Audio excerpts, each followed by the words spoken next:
আমড়াগুলোকে আমি কেটে নিচ্ছি এইভাবে। আজকের আমি আমড়ার ঝোল রান্না করব।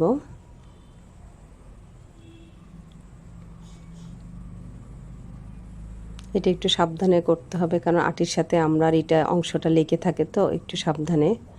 যাই হোক, আমড়াগুলো আমার কাটা হয়ে গেছে, মানে এগুলো আমি ধুয়ে নিব রান্না করার জন্য।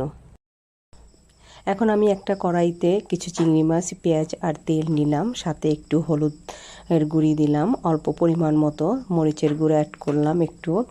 এরপর আমি একটু ধনিয়ার গুঁড়া অ্যাড করলাম, সাথে একটু জিরা বাটা এবং রসুন বাটাও অ্যাড করলাম।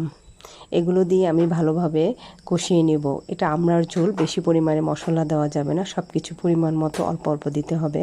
এরপর কষিয়ে আমি একটু সামান্য পরিমাণে ঝোল দিয়ে আবার কষিয়ে নিব। সেকেন্ড টাইম কষানো হয়ে যাওয়ার পরে দেখা যাচ্ছে কালারটা এরকম চলে আসছে। এরপর আমি আমড়াগুলো দিয়ে দিব। আমড়াগুলো দিয়ে আমি ভালোভাবে কষিয়ে নিচ্ছি। দেখেন কালারটা অনেক সুন্দর আসছে, মাশাআল্লাহ।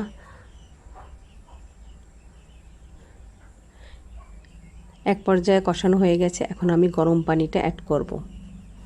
তা আমি আগেই গরম পানিটা করে রেখেছিলাম, সেটা আমি অ্যাড করলাম। এরপর আমি একটু ভালো করে নেড়েচেড়ে দিলাম।